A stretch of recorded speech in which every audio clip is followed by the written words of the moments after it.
আসসালামু আলাইকুম প্রিয় শিক্ষার্থী ভাই বোনেরা, আশা করি সবাই ভালো আছেন। পারভেজ একাডেমিতে আপনাকে স্বাগতম। আমি মোহাম্মদ শাহিন পারভেজ, আপনাদের ইংলিশ টিউটর হিসেবে সাথে আছি। আপনারা যারা আমার চ্যানেলে নতুন, তারা অবশ্যই সাবস্ক্রাইব এবং লাইক কমেন্ট শেয়ার করে পাশে থাকবেন, এবং যারা ইতিমধ্যে লাইক কমেন্ট শেয়ার এবং সাবস্ক্রাইব করেছেন তারা আমার আজকের ভিডিও এবং পরবর্তী ভিডিওগুলো দেখবেন বলে আমি আশা করি। আমরা পার্সুয়েসিভসের সিরিজ চালু করেছি। আজকে ভার্বের ৩ নম্বর অংশটি আলোচনা করব। আমরা ইতিমধ্যে নাউন, প্রোনাউন এবং ভার্ব নিয়ে আলোচনা করছি। আজকে ভার্বের শেষ অংশ নিয়ে আলোচনা করব। আশা করি ভিডিওটি না টেনে আপনারা সম্পূর্ণ দেখবেন। চলুন দেখিনি আজকে ভার্বের কোন কোন অংশটা আমরা দেখব। আমরা আজকে দেখব লিঙ্কিং ভার্ব এবং semi modal verb. Linking verb এবং semi modal verb. Linking verb কাকে বলে? সাবজেক্ট এবং কমপ্লিমেন্টের মধ্যবর্তী ভার্বকে লিঙ্কিং ভার্ব বলে। সাবজেক্ট এবং কমপ্লিমেন্টের মধ্যবর্তী ভার্বকে লিঙ্কিং ভার্ব বলে।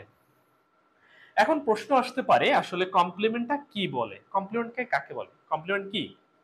কমপ্লিমেন্ট হচ্ছে সাবজেক্ট এর পরে ভার্বের পরে যে অবজেক্টটি থাকবে, সেই অবজেক্টটি অবশ্যই সাবজেক্টকে নির্দেশ করবে।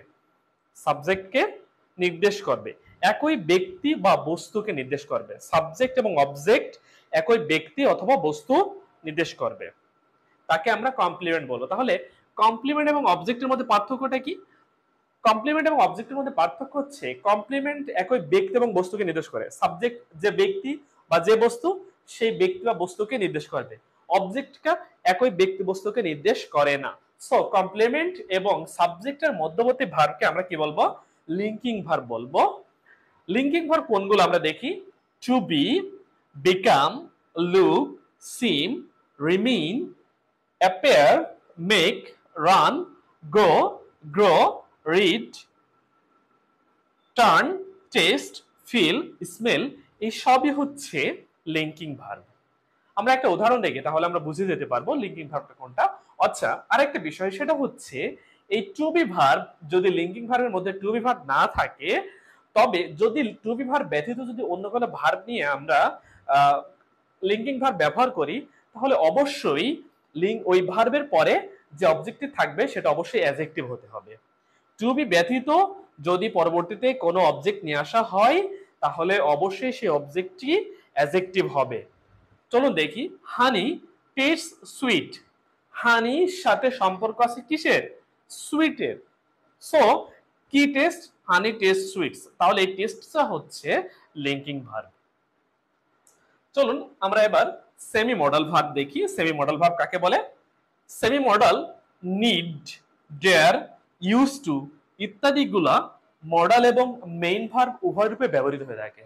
নিড, ডেয়ার, ইউজ টু এই ভার্বগুলা একসাথে মডাল এবং মেইন ভার্ব, একটা সাবজেক্টে মেইন ভার্ব এবং মডাল উভয় রূপে ব্যবহৃত হয়ে থাকে।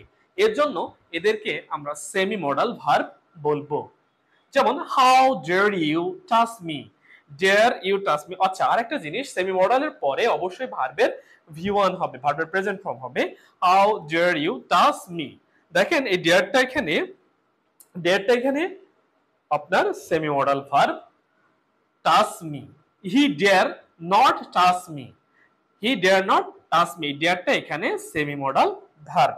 সো আমাদের এই ছিল ভার্বের লিঙ্কিং ভার্ব এবং সেমি মডাল ভার্বের অংশ। আজকের এই পার্ট 3 এর মাধ্যমে আমাদের ভার্বের পার্টটা শেষ হলো। আমরা নেক্সট ক্লাসে আমরা অ্যাডজেক্টিভ এবং পরবর্তী থেকে সিকোয়েন্স অনুসারে আমরা পার্টস শেষ করব।